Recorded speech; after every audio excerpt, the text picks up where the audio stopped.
பெரியவா சரணம். பெரியவா வானொலியின் மாலை நிகழ்ச்சிகள் ஆரம்பமாகின்றன. இன்றைய எமது நிகழ்ச்சிகள் நித்திய குரு பாதுகா பூஜா, ஸ்ரீ ரா கணபதி அவர்கள் எழுதிய புத்தகத்தின் ஒளிவடிவம், ஆன்மீக உரை, மகா பெரியவா மகிமை, உபன்யாசம். பெரியவா சரணம். பெரியவா சரணம். அடுத்த நிகழ்ச்சி நித்திய குரு பாதுகா பூஜை. शुक्लां भरदरं विष्णुं शशिवर्णं चतुर्भुजं प्रसन्नवदनं ध्यायेत् सर्वविघ्नोपशान्तये। ममोपात्त समस्त दुरितक्षयद्वारा श्री परमेश्वर प्रीत्यर्थं गुरुप्रसाद सिद्ध्यर्थं गुरुप्रीत्यर्थं गुरुपादपूजाम् अद्य करिष्ये। गुरुर्ब्रह्मा गुरुर्विष्णुर्गुरुर्देवो महेश्वरः गुरुः साक्षात् परब्रह्म तस्मै श्रीगुरवे नमः। अपारकरुणासिन्धुं ज्ञानदं शान्तरूपिणं श्रीचन्द्रशेखरगुरुं प्रणमामि मुदान्वहम्। सदाशिवसमारम्भां शङ्कराचार्यमध्यमाम् अस्मदाचार्यपर्यन्तां वन्दे गुरुपरम्पराम्. எல்லோரும் குருவை பெரிவாளை தியானம் பண்ணிண்டு அர்ச்சனை பண்ணுவோம். அஷ்டோத்திரம். பெரியவா அஷ்டோத்திரம் பல அஷ்டோத்திரங்கள் இருக்கு. அதுல எளிமையா சுலபமா எது இருக்கோ அதை நான் இப்ப சொல்றேன். எல்லோரும் இதை கேட்டுண்டே திருப்பி சொல்ல முடிஞ்சுவா சொல்லி சொல்லி பெரிவாளுக்கு பாதத்துல ஒவ்வொரு புஷ்பத்தை அர்ச்சனை பண்ணலாம். ओम श्री कांची कामकोटि पीठाधीश्वराय नमः. श्रीमत् चंद्रशेखरेन्द्र सरस्वती गुरुभ्यो नमः. संन्यासाश्रम शिखराय नमः. काषाय दंडधारिणे नमः. सर्वपीठापहारिणे नमः. स्वामिनाथ गुरवे नमः. करुणासागराय नमः. जगदाकर्षण शक्तिमते नमः. सर्वचराचर हृदयस्थाय नमः. ओम भक्त परिपालक श्रेष्ठाय नमः. धर्म परिपालकाय नमः. श्री जयेन्द्र सरस्वत्याचार्याय नमः. श्री विजयेन्द्र सरस्वती पूजिताय नमः. शिवशक्ति स्वरूपाय नमः. भक्ताभीष्ट प्रदायकाय नमः. ब्रह्मण्य पोषकाय नमः. ब्रह्म विष्णु शिवैक्य स्वरूपाय नमः. कांची क्षेत्रवासाय नमः. कैलाश शिखरवासाय नमः. स्वधर्म परिपोषकाय नमः. चातुर्वर्ण संरक्षकाय नमः. लोकरक्षण संकल्पाय नमः. ओम ब्रह्मनिष्ठापराय नमः. सर्वपापहराय नमः. धर्मरक्षक संतुष्टाय नमः. भक्तार्पितधन स्वीकर्त्रे नमः. सर्वोपनिषत् सारज्ञाय नमः. सर्वशास्त्रगम्याय नमः. सर्वलोक पितामहाय नमः. भक्ताभीष्ट प्रदायकाय नमः. ब्रह्मण्य पोषकाय नमः. नानाविध पुष्पार्चितपताय नमः. रुद्राक्ष क्रीडधारिणे नमः. भस्मोद्दोलित विग्रहाय नमः. सर्वज्ञाय नमः. सर्वचराचर व्यापकाय नमः. अनेक शिष्य परिपालकाय नमः. मनश्चाञ्चल्य निवर्तकाय नमः. अभयहस्ताय नमः. भयापहाय नमः. यज्ञपुरुषाय नमः. यज्ञानुष्ठान रुचिप्रदाय नमः. यज्ञसम्पन्नाय नमः. यज्ञसहायकाय नमः. यज्ञफलदाय नमः. यज्ञप्रियाय नमः. उपमानरहिताय नमः. स्फटिक तुलसी रुद्राक्ष हारधारिणे नमः. चातुर्वर्ण समदृष्टये नमः. ऋग्यजुस्साम अथर्वणादि चतुर्वेद संरक्षकाय नमः. दक्षिणामूर्तिस्वरूपाय नमः जाग्रत् स्वप्न सुषुप्ति अवस्थातीताय नमः कोटिसूर्यतुल्यतेजोमय शरीराय नमः साधुसङ्गसंरक्षकाय नमः अश्वगज गोपूजा निर्वर्तकाय नमः गुरुपादुकपूजातुरन्तराय नमः कनकाभिषिक्ताय नमः स्वर्णबिल्वदलपूजिताय नमः सर्वजीवमोक्षदाय नमः मूकवाक्ताननिपुणाय नमः नेत्रदीक्षादानाय नमः द्वादशलिङ्गस्थापकाय नमः गानरसप्रियाय नमः ब्रह्मज्ञानोपदेशकाय नमः सकलकलासिद्धिताय नमः चातुर्वर्ण्यपूजिताय नमः अनेकभाषासम्भाषण कोविताय नमः अष्टसिद्धिप्रदायकाय नमः ओम श्री शारदामठसुस्थिताय नमः नित्यान्नदानसुप्रीताय नमः प्रार्थनामात्रसुलभाय नमः पादयात्राप्रियाय नमः नानाविधमतपण्डिताय नमः श्रुतिस्मृतिपुराणज्ञाय नमः देवयक्षकिन्नरकिंपुरुषपूज्याय नमः श्रवणानन्दकरकीर्तये नमः दर्शनानन्दाय नमः अद्वैतानन्दभरिताय नमः अव्याजकरुणामूर्तये नमः शैव वैष्णवादिमान्याय नमः श्रीशङ्कराचार्याय नमः दण्डकमण्डलोहस्ताय नमः वीणामृदङ्गसकलवाद्यनाथस्वरूपाय नमः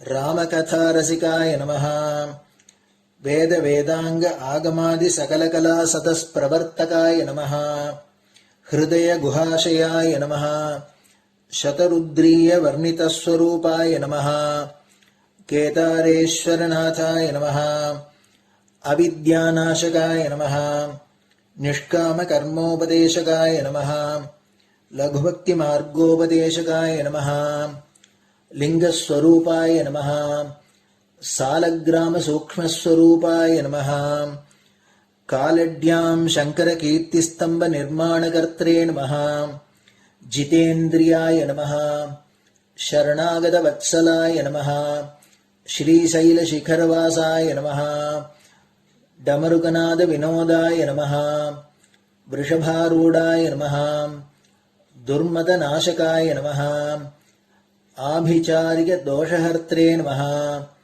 मिताहाराय नमः मृत्युविमोचकशक्त्याय नमः श्रीचक्रार्चनतत्पराय नमः दासानुग्रहकारकाय नमः अनुराधानक्षत्रजाताय नमः सर्वलोकख्यातशीलाय नमः वेङ्कटेश्वरचरणपद्मषट्पदाय नमः श्री महात्रिपुरसुन्दरी समेत श्री चन्द्रमौलीश्वर पूजाप्रियाय नमः श्रीमच्चन्द्रशेखरेन्द्र सरस्वती सद्गुरु परब्रह्मणे नमः गुरुभ्यो नमः परमगुरुभ्यो नमः परमेष्टिगुरुभ्यो नमः परात्परगुरुभ्यो नमः गुरुपरम्पराभ्यां नमः गुरुपादुकाभ्यां नमो नमः.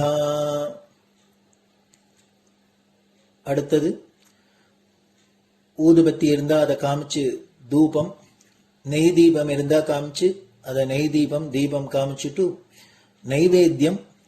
நைவேத்தியம் வெத்தலைப்பாக்கு பழம் இதுலேருந்து ஆரம்பிச்சு அவளுக்கு எது சௌரியமோ அதுபடி நைவேத்தியம் பண்ணலாம். அதுக்கு அடுத்தது கற்பூர ஹாரத்தி பண்ணி எல்லோரும் பிரதட்சிண நமஸ்காரம் பண்ணி பெரியவாள்கிட்ட பிரார்த்தனை பண்ணிண்டு எல்லோரும் க்ஷேமமா இருக்கணும், லோகம் பரம மங்களமா சௌக்கியமா இருக்கணும், எல்லோரும் வியாதி வெக்க இல்லாத ஆயுராரோக்கிய ஐஸ்வர்யத்தோட சாந்தம் அமைதியோட ஞான வைராக்கியத்தோட எல்லோரும் நல்லவர்களாயிருந்து நன்மையை அடையணும்னு பிரார்த்தனை பண்ணி இந்த பூஜையை தினம் செய்யலாம். குரு பிரம்மா குருர் விஷ்ணுர் குருர் தேவோ மகேஸ்வரः குரு சாட்சாத் பரபிரம்ம தஸ்மை ஸ்ரீ குரவே நமஹ. அபார கருணா சிந்தும் ஞானதம் சாந்தரூபிணம் ஸ்ரீ சந்திரசேகர குரும் பிரணமாமி முதான்வகம். சதாசிவசமாரம்பாம் சங்கராச்சாரிய மத்யமாம் அஸ்மதாச்சாரிய பர்யந்தாம் வந்தே குரு பரம்பராம். குரு பாத பூஜை நிறைவடைஞ்சது. பெரியவா சரணம். பெரியவா சரணம். பெரியவா வானொலியில் நேயர்கள் அடுத்து கேட்க இருப்பது ஸ்ரீ ரா கணபதி அவர்கள் எழுதிய புத்தகத்தின் ஒளி வடிவம். அளிப்பவர் ஸ்ரீமதி உமா சங்கர் அவர்கள். தேனினும் இனிய சொல்லான் தீச்சுடர் மேனி கொண்டான் ஊனுயிர்க்குயிரதான ஒன்றினைக் கலந்து நின்றான் ஏனினிக் கவலை நெஞ்சே இன்றுனக் அருள் செய்தான் இஞ்ஞானவான் காமகோட்டி நாதனை நம்புவோமே. ஜெய ஜெய சங்கர ஹரஹர சங்கர. மகாபெரியவாளின் உபன்யாசங்களை லா கணபதி அண்ணா தெய்வத்தின் குரல் என்ற பெயரில் 7 பாகங்களாக தொகுத்து நமக்கு அளித்ததின் முதல் பாகத்தின் அடுத்த பகுதி அன்பு. உலகத்தில் நாம் காண்கிற அன்பை 3 வகையாக பிரிக்கலாம். மகான்கள், யோக்கியர்கள், சத்தியசந்தர்கள், பரோபகாரிகள், ஞானிகள், அனுக்கிரக சக்தி வாய்ந்த உத்தமர்கள் ஆகியோரிடம் அவர்களது குணத்துக்காக அன்பு ஏற்படுகிறது. பந்துக்களுடனும் சிநேகிதர்களுடனும் சேர்ந்து பழகுவதால் அவர்களிடம் ஒருவித அன்பு உண்டாகிறது. 3வது, ஒரு காரியத்துக்காக, லாபத்துக்காக சிலரிடம் அன்பு வைக்கிறோம். உதாரணமாக, வியாபாரத்தில் சகாயம் செய்வார் என்பதற்காக ஒரு தனிகரிடம் அன்பு பாராட்டுகிறோம். சம்பளம் கொடுக்கிறார் என்பதால் எஜமானரிடம் அன்பாக இருக்கிறோம். இந்த 3 வகை அன்பும் உண்மையானது அல்ல, சாஸ்வதமானது அல்ல. எஜமானர் நீ போய்விடு என்றால் உடனேயே நம் அன்பும் போய்விடும். பழகினவர்கள் தூரதேசம் போனாலோ காலகதி அடைந்தாலோ வேறு விதத்தில் அவர்களுடன் பழக்கம் போய்விட்டாலோ நாளடைவில் அன்பும் போய்விடுகிறது. முதலில் பிரிவின் போது அழுத அழுகை அப்புறம் எப்படியோ மறைந்து விடுகிறது. உண்மையான அன்பானால் அந்த அழுகை என்றைக்கும் அப்படியேதானே இருக்க வேண்டும். உத்தம புருஷர்களான மகான்களிடம் வைக்கும் அன்பு கூட நிரந்தரமில்லைதான்.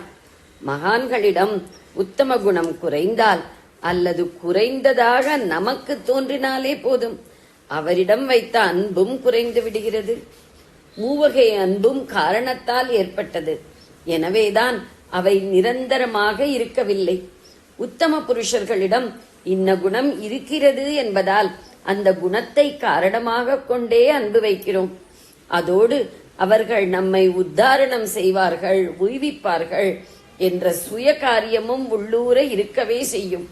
இப்படியெல்லாம் எக்காரணமும் வியாஜமும் இன்றி பிரியமாக இருப்பதுதான் உண்மை அன்பு. ஒருவர் நம்மிடம் நெருங்கி பழகாவிட்டாலும் சரி, அவருக்கு ஆத்ம குணங்களும் அனுக்கிரக சக்தியும் இல்லாவிட்டாலும் சரி, அப்போதும் நாம் அவரிடம் மாறாத அன்பு வைத்தால் அதுவே உண்மையான அன்பு. அப்படிப்பட்ட அன்பு யாருக்காவது இருக்கிறதா? ஒரே ஒருவருக்கு இருக்கிறது. சுவாமிதான் அந்த ஒரே ஒருவர். சுவாமிக்கு நம்மிடம் இருக்கும் அன்புக்கு ஒரு காரணமும் இல்லை. காரணத்தை அவர் பாராட்டுவதாக இருந்தால் நமக்கு ஒரு வேளை சோறு கூட போட மாட்டார்.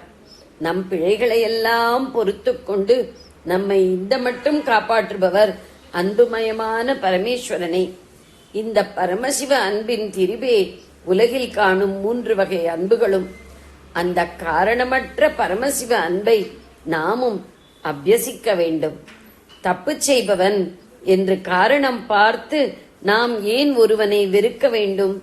நாமே தப்பு செய்கிறோமே, அப்போதும் நம்மை நாமே உதறி தள்ளுகிறோமா? அப்படியே மற்றவர்களிடத்திலும் இருக்க வேண்டும். மகா பெரியவர்களிடத்தில் அன்பு இருக்க வேண்டும். இன்னும் சொல்ல போனால் அவனிடமே அதிக அன்பு வைக்க வேண்டும். நாம் தப்பு செய்வது போலவே இவனும் செய்கிறான். இவன் மனம் இவனை இப்படி தூண்டுகிறது. அந்த மனத்தை நல்லதாக்க முயற்சி பண்ணுவோம் என்று நினைக்க வேண்டும். ஈஸ்வர கிருபையால் அனுக்கிரக சக்தி பெற்றிருப்பவர்கள் அதை கொண்டு பாபியிடம் உள்ள பாபங்களை நிவிருத்தி பண்ணுவதையே முக்கியமாக கொள்ள வேண்டும். ஆரம்பத்தில் ஒரே ஒரு மனிதரிடம் காரணமில்லாத தூய அன்பை வைக்க பழகிவிட்டால் பின்னால் அதுவே நம்மை அன்பு மயமாக்கி அந்த அன்பை எல்லோரிடமும் பரப்ப உதவி புரியும். குருவிடம் இவ்விதம் பயன் எதிர்பாராமல் பூரண அன்பு வைக்க பழக வேண்டும் என்பது பெரியோர்கள் ஏற்படுத்தியுள்ள விதி.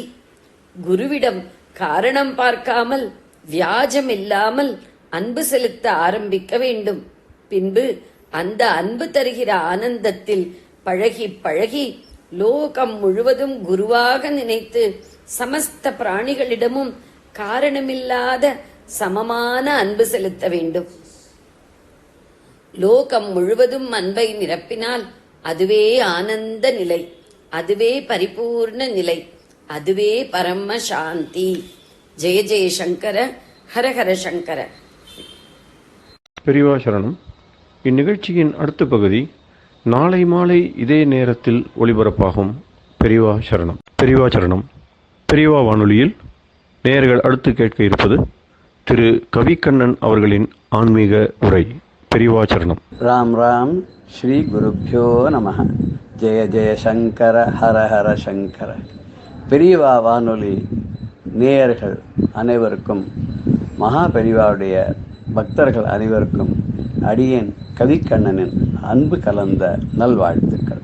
இப்போ நல்ல காரியத்துக்காக ஈடுபட்டு அதனால வர வறுமைக்கும் ஊதாரித்தனமா வாழ்ந்து கெட்ட வழிகளில் செலவு பண்ணி ஒரு வறுமை வர்றதுக்கும் நிறைய வித்தியாசங்கள் இருக்கு. அப்படி வித்தியாசம் வரும்போது என்ன ஆகுதுன்னா, அதுக்கு நமக்கு பிராயச்சித்தம் உண்டு, இதுக்கு பிராயச்சித்தம் கிடையாது.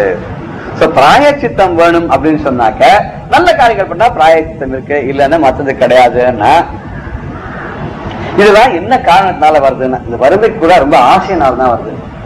அதிகமான ஆசை வரும்போது அவன் என்ன பண்ணுவான், பாதி பேர் சீட்டு வாங்குவான். இதை போட்டா இவ்வளவு கிடைக்கும், இப்ப நிறைய எத்தனையோ விதமான வந்துருச்சு. நீங்க ரொல்லாம் பார்த்தா குப்பம் குப்பா அப்படி நின்று இருப்பா. டெய்லி அதெல்லாம் 10 ரூபா கொடுத்தா 100 ரூபாய் கிடைக்கிறதுங்கிறான். தினம் மறுநாள் காத்தாலும் அதுக்கு ஒரு இது வந்து விடுது. வார கடைசியில் ஒரு நாள் எல்லாருக்குமே பரிசு கிடைச்சது, அப்பதான் அடுத்த வாரம் போடுவான். இது மாதிரி இப்படி எல்லாத்தையும் நம்ம செலவு பண்ணி தீய வழிகளை போடுறது ஆசை. நிறைய உட்கார்ந்த இடத்துல சிரமப்படாத சம்பாதிக்கணும் இந்த ஆசை வந்துடுச்சுன்னா என்ன ஆகுதுன்னா, இது மாதிரி வறுமையில கொண்டு போய் விட்டுறது. ஒரு விறகு வெட்டி உட்காந்தான், அவன் ரொம்ப கஷ்டப்பட்டு இருந்தான். ஒரு சந்தர்ப்பம் ஆச்சு, இவன் வெட்டி அந்த விறகு கொண்டு போய் விட்டு சாப்பிட்ற மாதிரி கூட எதுவுமே கிடைக்கலையாம். எல்லாம் பச்சை மரமா இருக்கு. ராஜா வேற ஆர்டர் போட்டான் எந்த மரத்தையும் வெட்டப்படாதுன்னு. ரொம்ப கஷ்டப்பட்டு இருக்கான். வறுமை வந்துட்டு சாப்பாட்டுக்கே எல்லாத்துலான் இருக்கான்.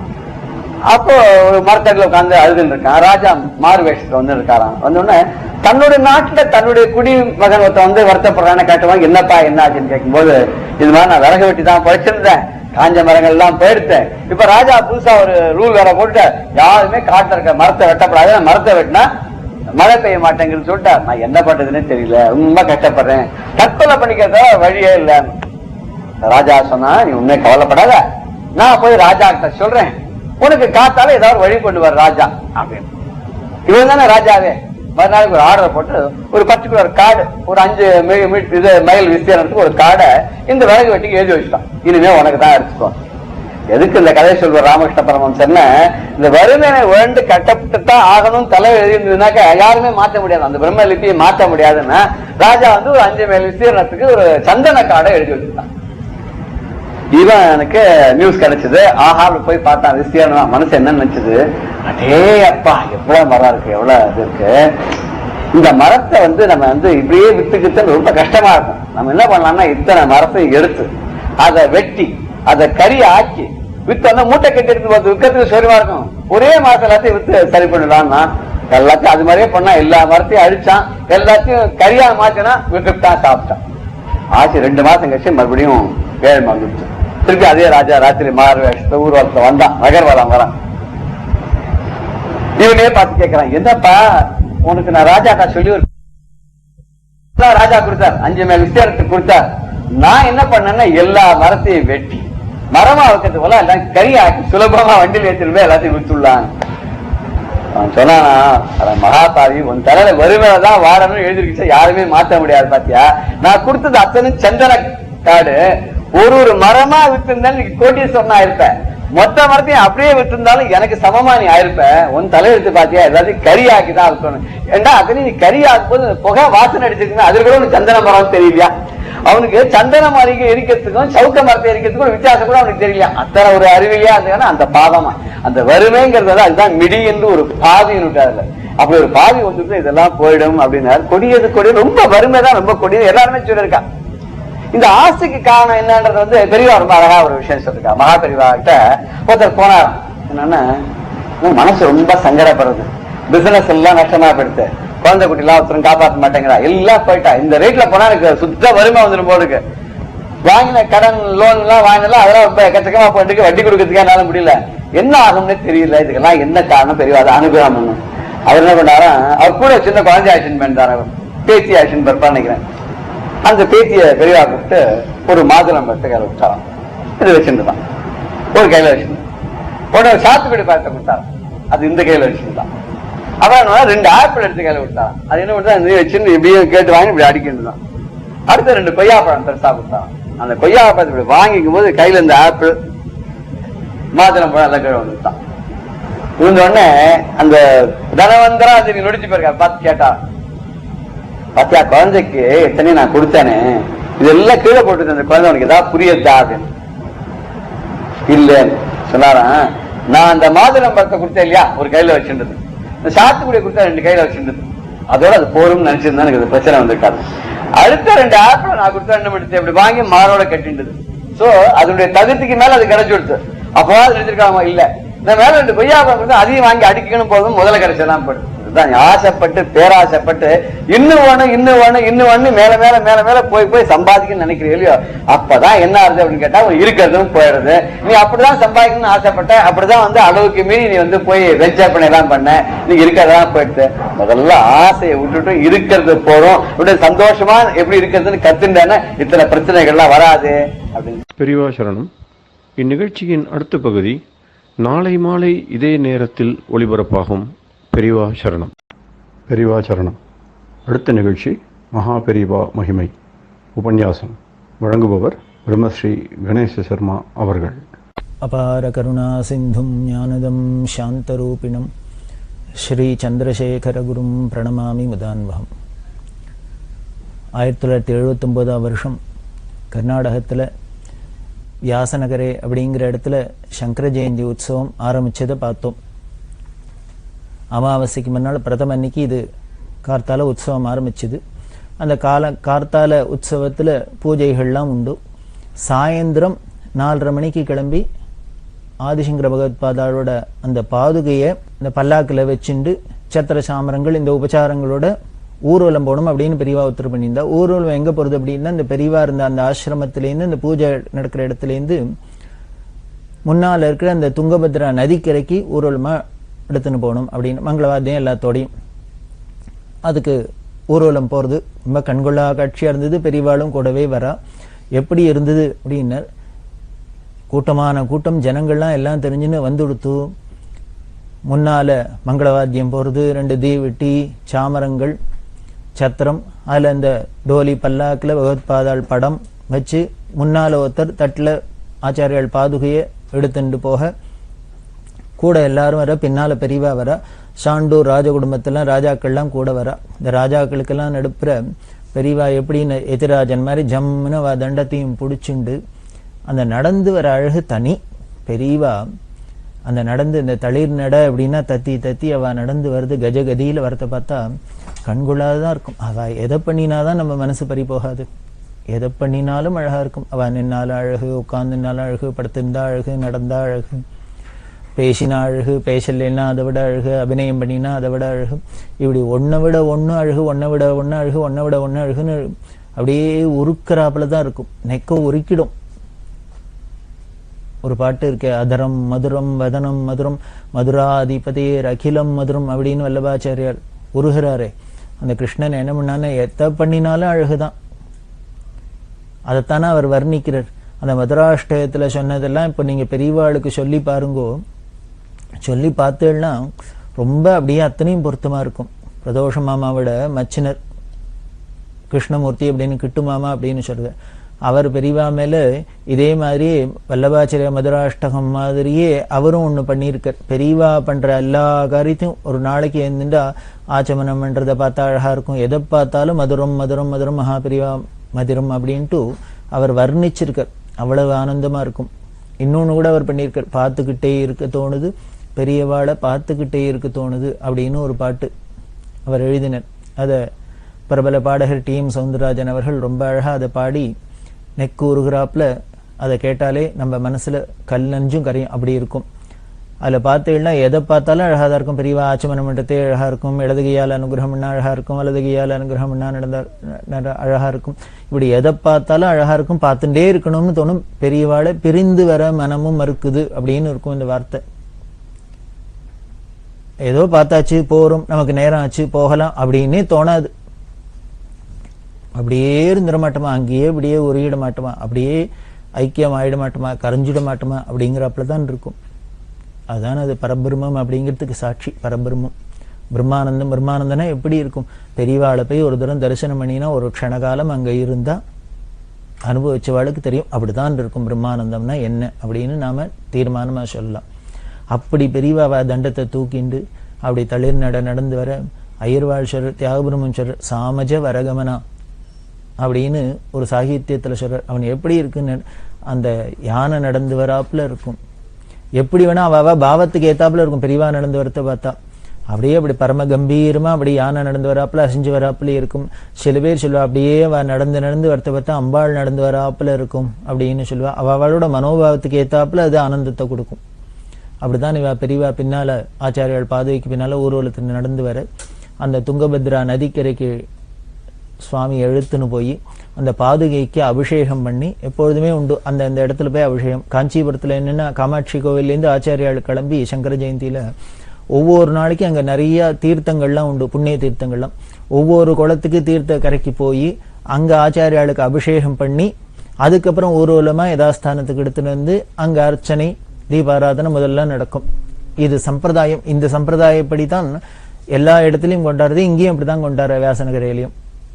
துங்கபத்ராவுக்கு எடுத்துன்னு போய் அங்க ஆச்சாரிய பாதகிக்கு அபிஷேகம் எல்லாம் பண்ணி அலங்காரம் பண்ணி திருப்பி அதே மாதிரி ஊர்வலமா எடுத்துன்னு வந்து இந்த பூஜை மேடையில வச்சு ருத்ர திரிசதியினால அர்ச்சனை. இந்த ருத்ர திரிசதியினால அர்ச்சனை இந்த காசி சுவாமிகளை விட்டு பெரியவா பண்ண சொன்னா. இந்த ஏகாம்பரம் ஸ்ரீகண்டன் வாழலாம் ருத்ர திரிசதி சொல்றா.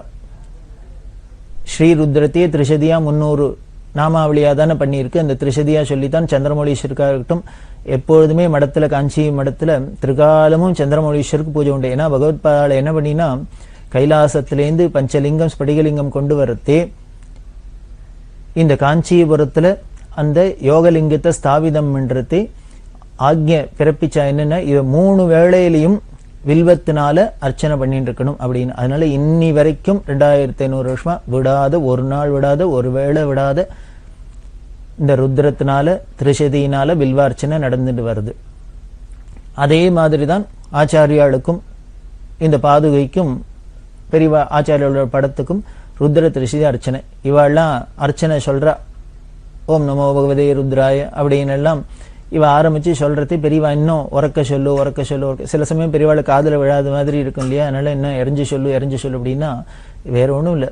அந்த இடம் முழுக்கலும் அந்த ருத்ர திரிசதி பரவராப்புல, இந்த வேதகோஷம் பரவராப்புல, நாமாவளி பரவராப்புல அப்படியே என்னமோ பண்ணிவிடுவா பெரியவா. அந்த இடத்த அவ ஒரு இடத்துல சந்நிதியில இருந்தா அது காடா இருக்கட்டும், மேடா இருக்கட்டும், மலையா இருக்கட்டும், நதியா இருக்கட்டும், அங்க சௌரியம் இருக்கட்டும், இல்லாத இருக்கட்டும், அந்த பெரியவா போய் அவளோட அந்த சந்நிதியில என்னெல்லாம் ஒவ்வொரு காரியத்தையும் பார்த்தேன்னா அந்த இடம் முழுக்கலும் அப்படியே வைப்ரேஷன் அப்படின்னு சொல்லுவேன். அப்படியே அந்த தெய்வீகத்தை நிரப்பிடுவா. அது மாதிரிதான் இங்கேயும் அந்த என்ன எரிஞ்சு சொல்லுன்னு சொல்ல அந்த ருத்ர திரிசதி முடிஞ்சுது. திரிசதியெல்லாம் முடிஞ்ச உடனே தீபாரதனையெல்லாம் ஆகி மற்ற உபச்சாரங்கள்லாம் ஆக பெரியவாளை தண்டவந்தனம் பண்ணி எல்லாம் பண்ணா இதை பார்த்துருந்த வாழ்க்கெல்லாம் நெக்கு உருகித்து. இதுக்கு மேலே இனிமே நாம கண்ணு 2 கண்ணு அடைஞ்சதுக்கு இதுக்கு மேலே நாம இனிமே காட்சி கிடைக்கிறதுக்கு வேற ஒண்ணுமே இல்லை. பெரியவா ஒரு ஒவ்வொரு தர்மம் பூஜை பண்றத பார்த்தா போரும், அவ ஒரு புஷ்பாஞ்சலி பண்றத பண்ணி பார்த்தா போரும், அவ ஒரு தண்டவந்தனம் பண்றத பார்த்தா போரும். இதை நம்ம கண்ணால ஒரு தரம் பார்த்துட்டோம்னா போரும், பெரியவாளை ஒரு தரம் பார்த்துட்டா போரும். அதுதான் பாக்கியம். கண்ணு நமக்கு கிடைச்சதுக்கு, நம்ம ஒரு மனுஷ ஜென்மா எடுத்ததுக்கு என்ன பலன் அப்படின்னர், பெரியவாளை பார்த்துட்டோம்னா போரும். நமக்கு 2 காது இருக்கிறதுக்கு என்ன பலன்னர், இப்படி பெரியவாளோட பிரபாவத்தை, பெரியவா மகிமையை நாம சங்கரா தொலைக்காட்சி மூலமா தினம் பிராத காலத்துல கேட்கிறோமே, இது போரும் நம்ம ஜென்மாக்கு. இனிமே வேற ஒரு தபஸும் வேண்டாம், இந்த ஆனந்தமே போரும், இதுவே போரும், கைவல்யத்தை நேர கொண்டு வந்துடும். அப்படிதான் இருந்தது இந்த காட்சி. அதெல்லாம் முடிஞ்ச உடனே அதுக்கப்புறம் எல்லாரும் சாயந்தரம் ஆயிடுத்து இல்லையா, இந்த சாயந்தரம் 6:30 மணிக்கு, 4:30 மணிக்கு ஆரம்பிச்சா 6:30 மணி 7 மணிக்கு எல்லாம் முடிஞ்சுது. அதுக்கப்புறம் எல்லாரும் போய் பெரியவாளும் அனுஷ்டானத்துக்கு போனா, மற்றவாழ்லாமே எல்லா அனுஷ்டானத்துக்கு போயிட்டு அதுக்கப்புறம் ஆகாரம்லாம் பண்ணி அவ விஸ்ராந்திக்கு போயிடுவா. இப்படி முதல் நாள்லேருந்து ஆரம்பிச்சு, பிரதமையிலேருந்து ஆரம்பிச்சு வரிசையா நடந்துட்டு இருக்கு. இதுல 3வது நாள் அக்ஷய திருதியை. அக்ஷய திருதியைங்கிறது ரொம்ப முக்கியமான நாள். இந்த அக்ஷய திருதியைக்காக என்ன பண்ணியிருந்தா, அதுக்கு முத நாள் ராத்திரி வேதரக்ஷண நிதி ட்ரஸ்ட் அப்படின்னு இருக்கு, அதை நிர்வாகம் பண்ணியிருந்தார் ஸ்ரீ அண்ணாதுரையங்கார் அப்படின்னு. அந்த அண்ணாதுரையங்கார் என்ன பண்ணா, அந்த வேதரக்ஷண நிதி ட்ரஸ்ட் மூலியமா பரீட்சையில பாஸ் பண்ணின குழந்தைகள் எல்லாம் எல்லாரையும், வித்தியார்த்திகள் வேத பாடசாலை பசங்கள்லாம் அழிச்சுன்னு பெரியவா சந்நிதிக்கு வந்திருந்தா பெரியவாளை தரிசனம் பண்ண. காரணம் என்னன்னா, வருஷா வருஷம் இந்த வேதம் படிக்கிறவாளுக்கெல்லாம் இந்த விஆர்என்டியில வேதரக்ஷண நிதியில ட்ரஸ்ட் மூலியமா பரீட்சை வைப்பா. பரீட்சை வச்சு அது அதாவது நான் எப்படி தேறி இருக்கா அப்படின்னு, அவளுக்கு பரீட்சையில பாஸ் பண்ணினவாளுக்கு சம்பாவனை உண்டு. அந்த சம்பாவனையை வருஷா வருஷம் அக்ஷய திருதிய அன்னைக்கு பெரியவா சந்நிதியில கொடுக்கறது அப்படின்னு இன்னி வரைக்கும் நடந்துட்டு இருக்கு இது காஞ்சி மடத்துல. அது பெரியவாளோட மனோபாவம் தான். அந்த வேதமும் வேதம் படிச்சவாழ்ட்டையும் என்ன ஒரு பிரியம் அப்படின்னா, இந்த வேதம் படிச்ச குழந்தைகளுக்கெல்லாம் பரீட்சையில சம்பாவனை பண்றது ஏன் அக்ஷய திருதிய அப்படின்னு பெரியவா செலக்ட் பண்ணா அப்படின்னா, அன்னைக்கு அந்த அக்ஷய திருதியில எது பண்ணினாலும் அக்ஷயமா குறைவில்லாத வளரும். அக்ஷயம் அப்படின்னு, க்ஷயம்னா குறைவு அப்படின்னு அர்த்தம், அக்ஷயம்னா குறைவு இல்லாததுன்னு அர்த்தம், அதாவது நிறைவுன்னு அர்த்தம். குறைவு இல்லைன்னா என்ன, நிறைஞ்சிருக்குன்னு அர்த்தம். அதனால அன்னைக்கு என்ன பண்றோமோ, எந்த நல்ல காரியம் பண்றோமோ அது எல்லாமே நிறைஞ்சு இருக்கும், பூர்ணமா இருக்கும், எல்லாருக்கும் சந்தோஷமா இருக்கும், ஆனந்தத்தை கொடுக்கும். அப்படிங்கிறதுனால்தான் பெரியவா என்ன பண்ணா, இந்த வேதம் படிச்ச குழந்தைகள் எல்லாம் நிறைஞ்சு இருக்கணும், அதுகள் ஒரு கஷ்டமும் இல்லாத க்ஷேமமா இருக்கணும், சுபீட்சமா இருக்கணும். அப்படிங்கிறதுனால இந்த சம்பாவனையை அக்ஷய திருதி அன்னைக்கு பண்ண சொல்றது அப்படின்னு பெரியவா ஏற்பாடு பண்ணியிருந்தா. அதை பெரியவா சந்நிதியிலே பண்ணணும் அப்படின்னு அவ விஆர்என்டியில் அண்ணாதுரைங்க அவெல்லாம் ஆசைப்பட, எங்க பெரியவா இருந்தாலும் இந்த குழந்தைகள்லாம் அதில் பாஸ் பண்ண குழந்தைகள்லாம் அழிச்சுன்னு வந்துருவா. அப்படி எல்லாரும் வந்திருக்கா. வந்திருந்தா அன்னைக்கு என்ன பண்ணா, எல்லாரும் போய் வா இந்த குழந்தைகள்லாம் ஸ்நானம் பண்ணிவிட்டு எல்லாம் அதுகள் அனுஷ்டானங்கள்லாம் முடிச்சுட்டு சந்தியாவந்தனம் சமிதாவந்தனம் எல்லாத்தையும் முடிச்சுன்னு பெரியவாள்கிட்ட தரிசனத்துக்கு வந்தா. பெரியவாள்கிட்ட தரிசனத்துக்கு வந்தோன்னா அண்ணாதுரைங்கிற சொன்ன, இந்த குழந்தைகள்லாம் பாஸ் பண்ண குழந்தைகள்லாம் வந்திருக்கு, எல்லாரும் சம்பாவனை பண்ணணும் அப்படின்னு. பெரியவா ஒவ்வொருத்தையும் ஒவ்வொரு பசங்களையும் கூப்பிட்டு எல்லாரும் ஒவ்வொரு குழந்தையெல்லாம் வந்து வந்தனம் பண்ணுறது, அவளோட டீட்டெயில்ஸ் எல்லாம் விசாரிச்சுன்னு, அவள் பேர் என்ன, எந்த வாத்தியார்ட்ட படித்தா, எந்த பாடசாலையில் படித்தா, பரீட்சையில் என்ன மார்க் வாங்கினா, ஃபர்ஸ்ட் கிளாஸில் பாஸ் பண்ணால என்னெல்லாம் பண்ணி, அப்புறம் சம்பாவனை என்ன, நியமாத்தியனமா பிக்ஷாச்சரியம் பண்ணின்னு இருக்காளா, இதெல்லாம் விசாரிச்சா பெரியவா. அதாவது நியமாத்தியனம், வேதாத்தியனத்தில் நியமாத்தியனம் அப்படின்னு ஒரு சிஸ்டம். நியமாத்தியனம் அப்படின்னா பரம்பரையா தன்னோட அப்பாட்டையே படிக்கிறது, வீட்டிலேயே இருந்துட்டு அந்த நியமத்தோட அப்படியே பரம்பரையா வருது. அதாவது ஸ்ரோத்ரியாள் அப்படின்னு பரம்பரையில தாத்தா அப்பா புள்ள பேரன் அப்படின்னு எல்லாரும் வரிசையா வேத வித்துக்களாவே இருந்தா, தாத்தாட்ட அப்பா படிச்சார், அப்பாட்ட புள்ள படிச்சது, புள்ளையிட்ட பேரன் படிச்சான் அப்படின்னு அப்படியே தொடர்ந்து வரும். அந்த சங்கிலி அறுபடாத இருக்கு. அதுதானே ரொம்ப முக்கியம். ரொம்ப வேதத்துக்கு அது முக்கியம், எதுக்குமே ரொம்ப முக்கியம். அது திடீர்னு நாமளா ஒன்ன பிடிச்சிக்கிறத விட அது அந்த பாரம்பரியமா குலதனமா வந்ததுனாலே அதோட சாநித்தியம் ஜாஸ்தி, அதோட பவரும் ஜாஸ்தி. அதனாலதான் பெரியவா அந்த நியமாத்தியனத்தை ரொம்ப என்கரேஜ் பண்ணுவோம். சிந்தும் ஞானதம் சாந்தரூபிணம் ஸ்ரீ சந்திரசேகர குரும் பிரணமாமி முதான்வகம். வேதாத்தியானம் பண்றதே ரொம்ப முக்கியமானது பிக்ஷாச்சரியம் அப்படிங்கிறது. பிக்ஷை எடுத்து சாப்பிடணும் அப்படின்னு சொல்லியிருக்கு. இதை ரொம்ப பெரியவா வலியுறுத்தி சொல்லியிருக்கா. நீங்க தெய்வத்தின் குரல் எடுத்து பார்த்தீங்கன்னா அந்த பிக்ஷாச்சரியத்தோட பெருமையை, பிரம்மச்சரிய ஆசிரமத்தில் பிக்ஷை எடுக்கிறதுனால என்ன ஒரு லாபம், என்ன ஒரு பலன் அப்படின்னு, அந்த குழந்தைகளுக்கு அகம்பாவம் வராது இருக்கு. பெரிய பணக்கார வீட்டு குழந்தைகளா இருந்தா கூட, ராஜாவோட பிள்ளையா இருந்தா கூட ஒரு குருகுலத்துல ஒரு ஆசிரியர்கிட்ட வேதாத்தியனம் பண்ணினா பிட்சை எடுத்து தான் சாப்பிடணும் அப்படின்னு நமது சாஸ்திரம் விதிச்சிருக்கு. காரணம் என்ன அப்படின்னு, படிக்க படிக்க படிக்க என்ன ஆயிடும், அந்த வித்யா கர்வத்தை கொடுத்துரும், நமக்கு அகம்பாவத்தை வளர்த்துரும். அந்த அகம்பாவம் வளராத இருக்கணும் அப்படின்னா வித்தை ஏறுறதையே நமக்கு அந்த அகம்பாவமும் ஏறாத இறங்கணும் குறையணும் அப்படின்னா அதுக்கு ஒரு பெரிய மருந்து இந்த பிக்ஷாச்சரியம் அப்படிங்கிறது, பிக்ஷை எடுக்கிறது அப்படின்னு. அதாவது இவனோட வயத்துக்கே சாப்பாட்டுக்கு அடுத்த வகையை எதிர்பார்க்கணும், பிச்சை எடுத்து சாப்பிட்றாப்புல இருக்கு அப்படின்னா அது வினயத்தை கொடுக்கும். அதுக்காக தான் இந்த பிக்ஷாச்சரியம் ரொம்ப முக்கியமா சொல்லியிருக்கு. அது பெரியவா ரொம்ப வலியுறுத்திருக்கா, பெரியவா ரொம்ப ஆசைப்படுறா. எல்லாரும் இப்ப எல்லாமே எஜுகேஷன் சிஸ்டமே மாறி போயிடுத்து. குருகுலத்துல இருக்கிறதே அப்படி இருந்து படிக்கிறதே இதெல்லாம் ஒரு இந்த பண்பெல்லாம ரொம்ப முக்கியமா வளர்ந்தது. அப்படி இல்லாத ஸ்கூல்கள்லாம் போய் சிஸ்டம்லாம் மாறினதுக்கு அப்புறம் என்ன ஆயிடுத்துன்னு சொல்லிக் கொடுக்குற வாத்தியாரும் ஏதோ காசுக்கு சொல்லிக் கொடுக்குறா, படிக்கிற குழந்தைகள் நம்ம ஃபீஸை தானே கட்டுறோம் அப்படின்னு அந்த பாவத்துல தான் படிக்கிறா.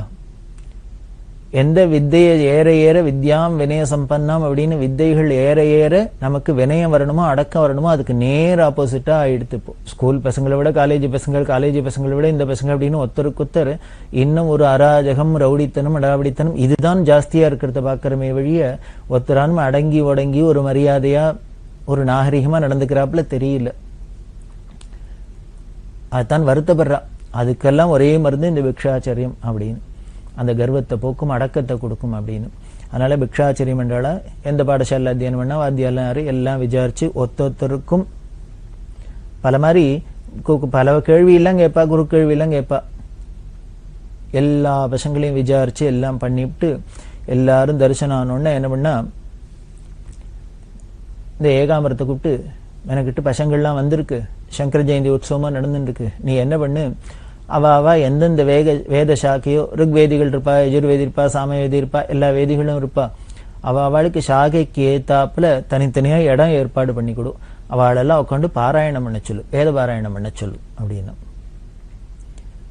நீங்க பாட்டுக்கு பூஜை ஆரம்பிச்சு பண்ணிட்டு அவ ஒரு பக்கம் வேத பாராயணம் பண்ணிட்டுக்கிட்டோம் அப்படின்னு. உடனே அதுக்கு ஏத்தாப்புல இவர் என்ன பண்ணினார், ஏற்பாடெல்லாம் பண்ணி கொடுத்து அவளை அந்தந்த சாக்கைகளை வேத பாராயணம் பண்ண சொன்னா. பார்த்தா அப்படியே சதுர்வேதம் விண்ணப்பழக்க வாழ் இந்த குழந்தையெல்லாம் வேத கோஷம் பண்றது, இங்க மந்திர கோஷத்தோட ருத்ரம் சமகாதிகளோட அபிஷேகம். எய்தாவில் சாட்சாத் பரமேஸ்வரனா பிரத்யக்ஷ பரமேஸ்வரனா பெரியவா உட்கார்ந்துன்னு இருக்கா. இன்னும் ராஜாதி ராஜாக்கள்லாம் அங்க கைங்கரியம் பண்ணிட்டு இருக்கா, சைவர்கள்லாம் நின்று கைங்கரியம் பண்றா. பக்தர்களோட கூட்டமா இருக்கு. ஒரு பக்கம் அப்படியே நிர்மலமான துங்கபத்ரா வனப்பிரதேசம். இதெல்லாம் கொஞ்சம் கற்பனை பண்ணி பாருங்க. இப்படி சொல்றதையே நீங்களாவே மனசுக்குள்ள இதை அப்படியே ஒரு நினைச்சு பார்த்துங்கோ. அந்த சமயத்துல அந்த 79ஆம் வருஷம் வியாசநகரே சங்கர ஜெயந்தியில நாமும் பார்ட்டிசிபேட் பண்ணினுதான் அங்க ஒத்தரா இருந்த அனுபவமே வரும், கிடைக்கும். அது வரணும், பாவம் தானே, மனசுல நினைச்சுனோன்னா தானே வரும். அப்படி வந்ததுன்னால் அதுதான் பெரியவா பிரசாதம், அதுதான் பெரியவா அனுகிரகம். அப்படி இருக்க இந்த வேத பாராயணம்லாம் நடந்துட்டு பிரமாதமா எல்லாம் நடந்தது. அப்படி நடந்துட்டே இருக்கிறது. பெரியவா என்ன பண்ணினா அன்னைக்கு முடிஞ்சு கொடுத்து இன்னும் மறுநாளைக்கு காத்தால என்ன பண்ணார், இவர் ஏகாம்பரம் ஸ்நானத்துக்கு வர்ற துங்கபத்ராக்கு. அப்போ இந்த குழந்தைகள்லாம் அழிச்சுன்னு வந்திருக்க இந்த வேதரட்சிணி ட்ரஸ்ட் அண்ணாதுரைங்கார் என்ன பண்ணினார், இந்த ஏகாம்பரத்துட்டு அப்பா இந்த குழந்தைகள்லாம் அழிச்சுன்னு வந்திருக்கு, இந்த குழந்தைகளுக்கெல்லாம் கால வேளையில பாடசாலைன்னா பழைய இதெல்லாம் போடுவா, ஆகாரம் பண்ணி வச்சிருவா. இப்ப மத்தியான சாப்பாட்டுக்கு லேட் ஆகும், பாராயணம் எல்லாம் முடிஞ்சு பூஜையெல்லாம் முடிஞ்சு சாப்பிட்றதுக்கு எப்படியும் 1 மணி 2 மணிக்கு குறையாது ஆயிடும். அதனால கால வேளையில அதுகளுக்கு ஏதாவது ஒரு டிஃபனுக்கு ஏற்பாடு பண்ணினா பரவாயில்ல, ஏற்பாடு பண்றியா நீ, பண்ணிடணும் அப்படின்னு. ஆகாரத்துக்கு ஏற்பாடு பண்ணுவேன், குழந்தையெல்லாம் வந்திருக்கா பாராயணம் பண்ற எல்லாமே சாப்பாடு பண்ணுவேன். இவா இருக்கிறதோ எங்கேயோ நதிக்கரையில ஃபாரஸ்ட்ல.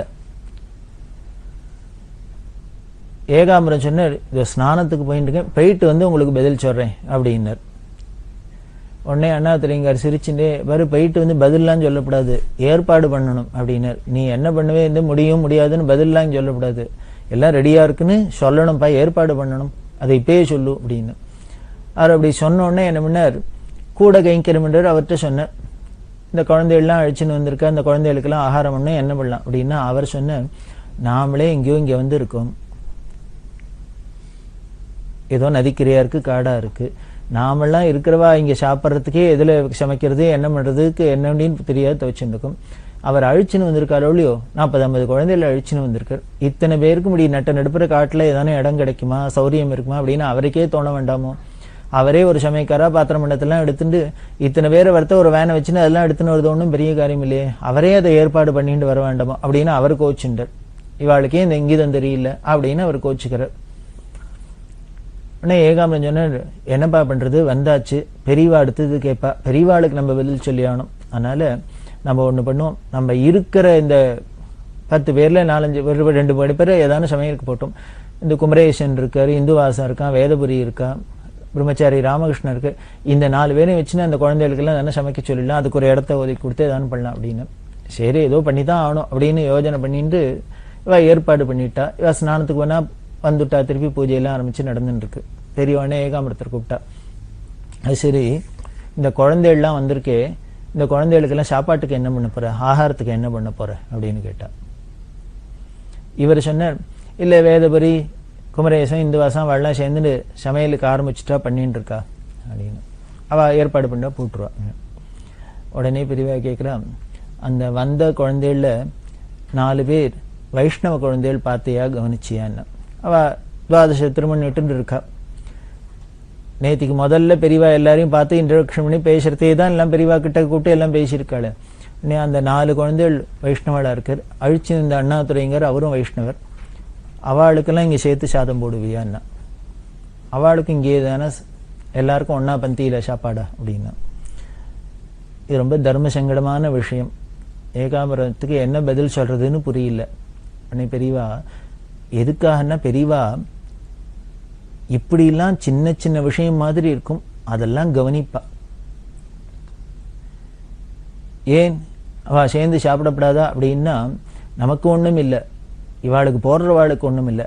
இந்த வைஷ்ணவத்துல வைஷ்ணவ சம்பிரதாயத்துல அவ குலாச்சாரப்படி என்ன மதாச்சாரப்படி என்ன அப்படின்னா, மற்றவாளோட ஸ்மார்த்தாளோட சேர்ந்து சாப்பிட்றது, மற்றவாளோட பந்தியில சேர்ந்து சாப்பிட்றதெல்லாம் அவளுக்கு ஒரு சம்பிரதாயம் இல்லை, என்னமோ அவ வச்சுன்னு இருக்கா. இப்ப நம்மள்கிட்ட வந்துட்டதுனால அவளோட அந்த ஆச்சாரம் கெட்டு போகக்கூடாது, நமக்காக அவளோட ஆச்சாரத்தை விட்டு கொடுக்கப்படாது, காம்ப்ரமைஸ் பண்ணி கொடுக்கப்படாது. அதனால நம்ம என்ன பண்ணணும், யாரா இருந்தாலும் அவளுக்குன்னு என்ன ஆச்சாரம் உண்டோ அதை அவ கடைபிடிக்கிறதுக்கு பாதுகாக்கிறதுக்கு நாம சகாயம் தான் பண்ணணும் அப்படிங்கிறது தான் பெரியவாளோட குறிக்கோள். இதுக்கு பேர் தான் சத்குருன்னு பேர். குரு குரு குரு அப்படின்னு சொல்றோம். சத்குரு சத்குருன்னு ஒரு பதம் சொல்லுமே. சத்குருன்னா என்னென்ன, அப்படி பிராச்சீனமா தொன்று தொட்டு நமது மூதாதையர்கள்லாம் எப்படி எந்த வழியில நடந்துன்னு வந்திருக்காளோ, எதெல்லாம் ஃபாலோ பண்ணிட்டு வந்திருக்காளோ, எதெல்லாம் நம்பிண்டு வந்திருக்காளோ, அதுலயே நமக்கும் அதுலயே நம்பிக்கை இருக்கிறது, அதையே ஃபாலோ பண்றது, அந்த வழியிலே நடக்கிறதுக்கு பேருக்கு தான் சன்மார்க்கம்னு பேரு. அதை சொல்றவர் தான் சத்குருன்னு பேரு. ஏன்னா சாதுக்கள்லாம் நடந்து வந்த வழி, நாம ஒன்றும் புதுசா கண்டுபிடிக்க வேண்டாம், அதுல நாம நம்பிக்கையோடு போகணும். அதனால்தான் பெரியவா யாரா இருக்கட்டும், எந்த ஜாதியா இருக்கட்டும், எந்த மதமா இருக்கட்டும், எந்த சம்பிரதாயமா இருக்கட்டும், யாரு வந்தாலும் பெரியவாள்கிட்ட அளவில்லாத பிரியம் இருந்தா கூட, ஆனா அவளோட ஆச்சார அனுஷ்டானத்திலேயே அவ மத அனுஷ்டானங்கள்லயே காம்ப்ரமைஸ் பண்ணிக்க தன்னோட விஷயத்தை திணிக்கவே மாட்டா. அவ அதை காம்ப்ரமைஸ் பண்ணிக்க ரெடியா இருந்தா கூட பெரியவா விட மாட்டா. அதுதான் பெரியவாள்கிட்ட. அதனால்தான் எல்லாருக்கும் பெரியவாள்கிட்ட அப்படி ஒரு பிரேமம் வந்தது. நாமளா இருந்தா பொதுவா என்ன பண்ணுவோம், நம்மளோட விஷயத்தையே அடுத்த வாழ்க்கும் திணிக்கிறதுக்கு பார்ப்போம். நம்மள்ட்ட யாரானு வந்தா உடனே நம்ம பக்கம் அதை இழுத்துக்கிறதுக்கு பார்ப்போம், கன்வெர்ட் பண்ணதான் பார்ப்போம். ஆனா பெரியவாள்கிட்ட அந்த பிசினஸே கிடையாது. அதனாலதான் சொல்ற.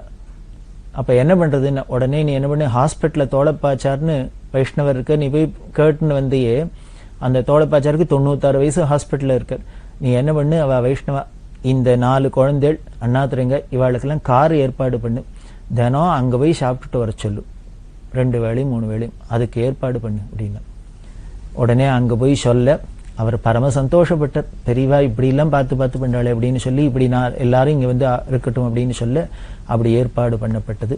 இதுதான் பெரியவாளோட ஸ்பெஷாலிட்டி அப்படின்னு சொல்லி இன்னும் என்ன தொடர்ந்து சுவாரஸ்யம் அப்படிங்கிறத நாம அனுபவிக்கலாம். பெரியவா சரணம். இந்நிகழ்ச்சியின் அடுத்த பகுதி நாளை மாலை இதே நேரத்தில் ஒளிபரப்பாகும். பெரியவா சரணம். பெரியவா சரணம். அடுத்த நிகழ்ச்சி திருவாசக இன்னிசை. வழங்குபவர் ஸ்ரீ சத்குருநாத தேசிகர் அவர்கள். பெரியவா சரணம். திருச்சிற்றம்பலம். நீத்தல் விண்ணப்பம். மாறுபட்டு அஞ்சு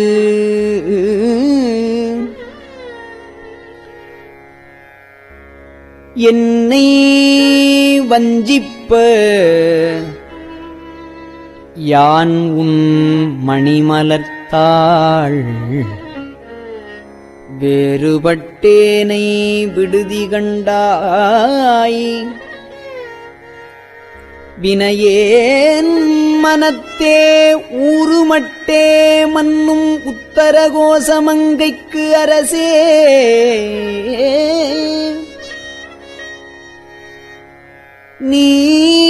நீறுபட்டே ஒளி காட்டும் பொன்மேனி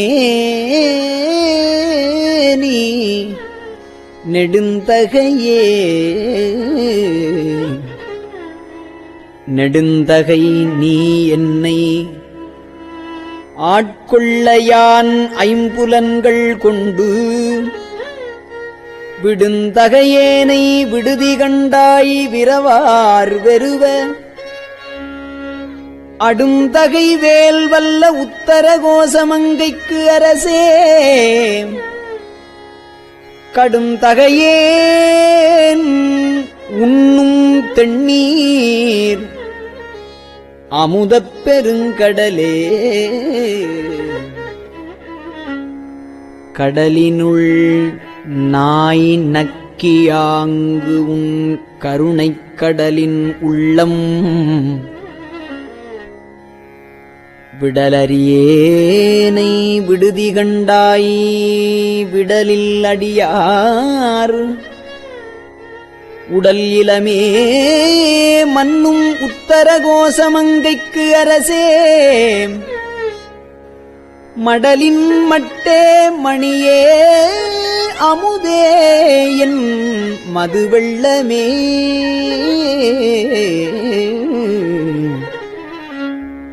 வெள்ளத்துள் நாவற்றி ஆங்கு உன் அருள் பெற்று துன்பத்தினின்றும் விள்ளக்கிலேனை விடுதி கண்டாய் விரும்பும் அடியார் உள்ளத்துள்ளாய் மன்னும் உத்தரகோசமங்கைக்கு அரசே கள்ளத்துளேற்கு அருளாய் களியாத களியனக்கே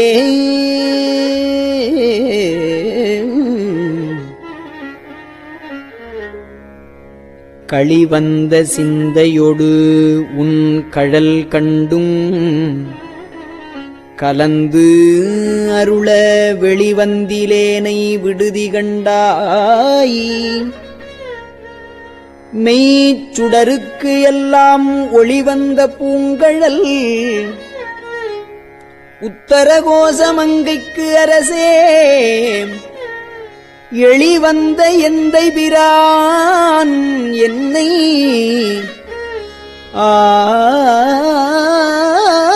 ஆளுடை என்னப்பனே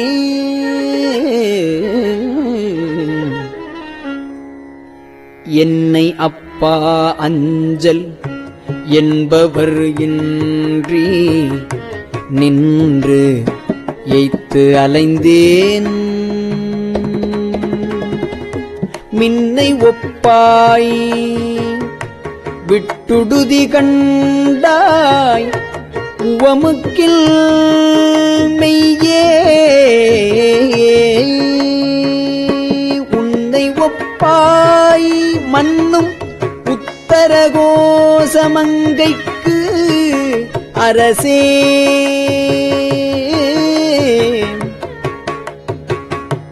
அன்னை ஒப்பாய் எனக்கு அத்தன் ஒப்பாய் என் அரும் பொருளே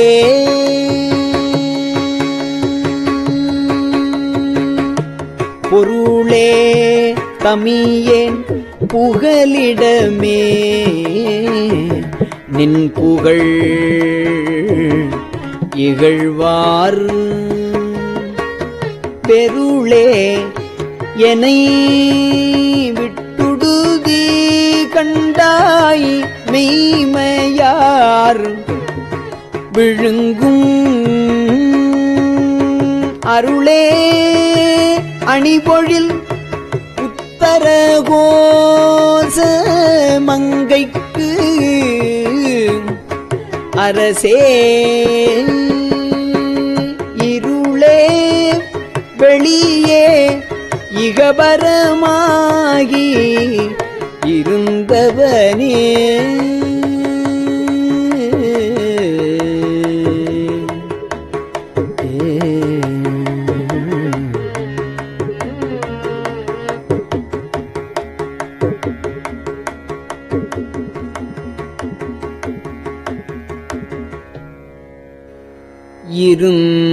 இருந்து என்னை ஆண்டுகொள் விற்றுக்கொள் ஒற்றிவை என்னின் அல்லால்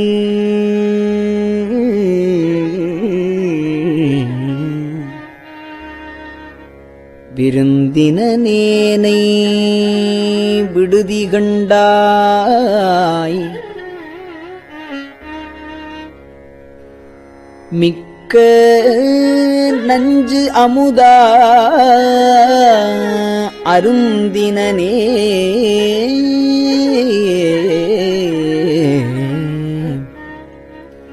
மன்னும் உத்தரகோசமங்கைக்கு அரசே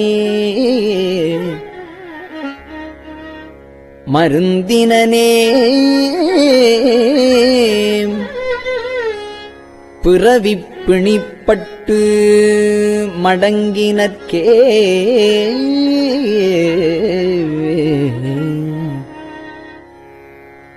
மடங்க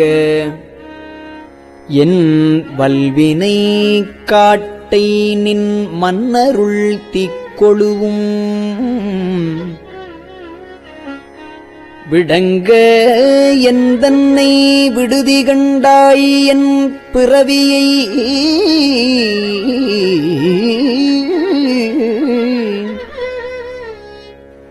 வேரொடும் களைந்து ஆண்டுகொள் உத்தரகோசமங்கைக்கு அரசே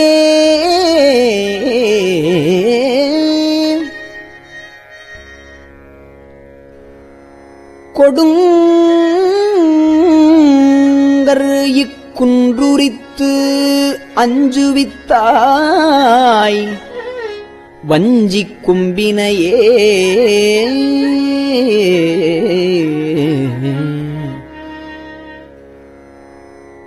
கொம்பரில்லா கொடிபோல் அலமந்தனன் கோமளமே வெம்புகின்றேனை விடுதி கண்டாய் விண்ணர் நண்ணுகில்லா உம்பருள்ளாய் மன்னும் உத்தரகோசமங்கைக்கு அரசே அம்பரமே நிலனே அனல் காலொடு அப்பானவனே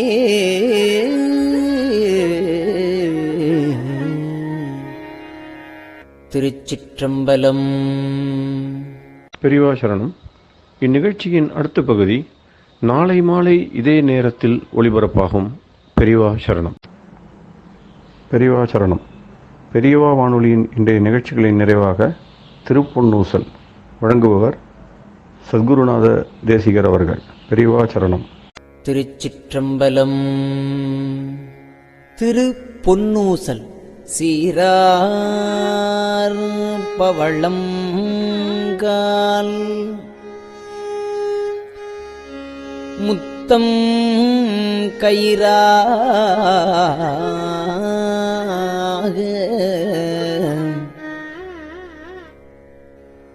ஏறாரும் பொற்பலகை ஏறி இனிதமர்ந்து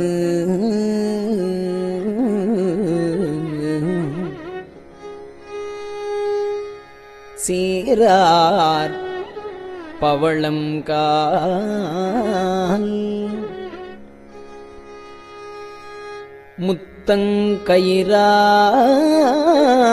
முத்தங்கயிறாக ஏறாரும் பொற்பலகை ஏறி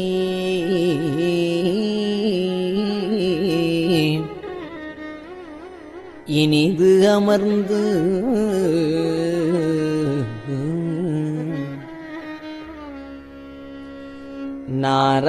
நாராயணன் அறியான் நான் மலர்த்தாள் நாராயணன் அறியான் நான் மலர்த்தாள் நாயடியேற்கு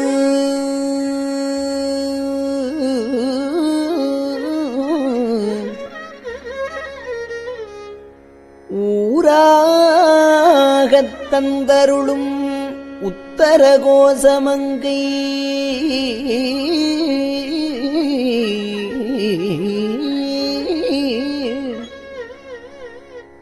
ஆராமுதின்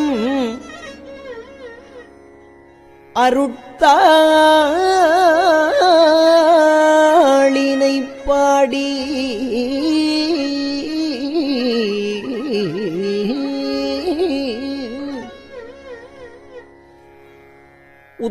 உத்தரகோசமங்கை ஆராமுதில்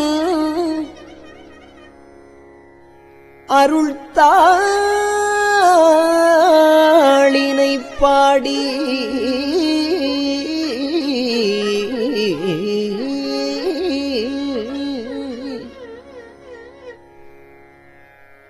போரார் வேற்கண்மடவீர் பொன்னூசல் ஆடாமோ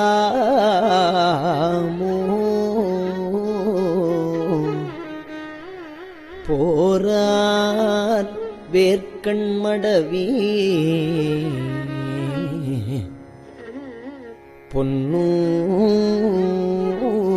பொன்னூசல் ஆடாமோ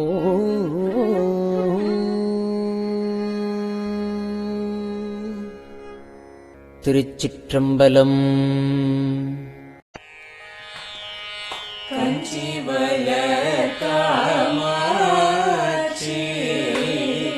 தன் குழந்தாய் சங்கரரே கஞ்சி வளர் காமாட்சி தன் குழந்தாய் சங்கரரே குரு சந்திரசேகரரே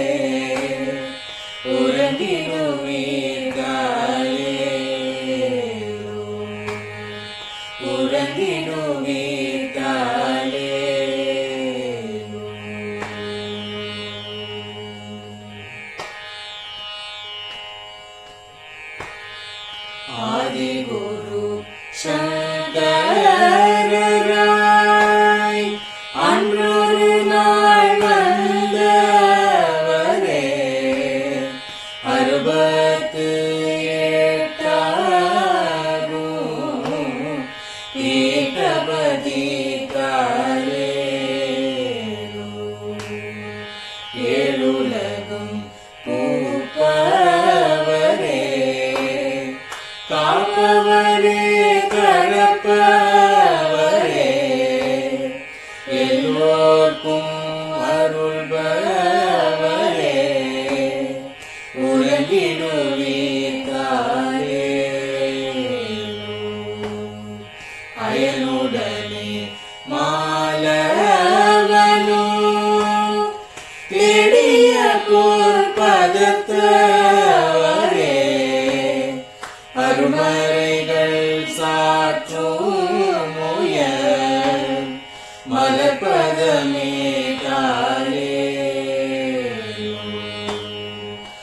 முக்தி நிலை எய்திடவே சக்தி தரும் சத்குருவே முக்தி நிலை எய்திடவே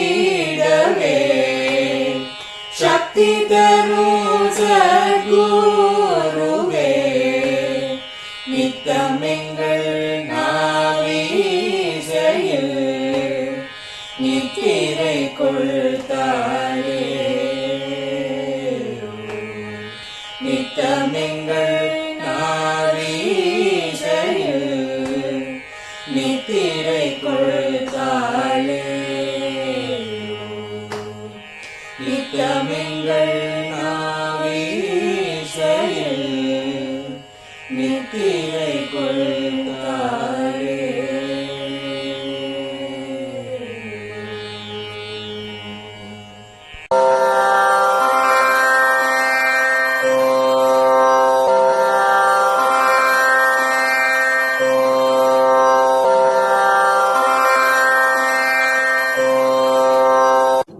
பெரியவா சரணம்.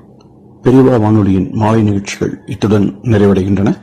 எமது அடுத்த ஒளிபரப்பு நாளை காலை இந்திய நேரப்படி 6 மணிக்கு துவங்கும். பெரியவா சரணம்.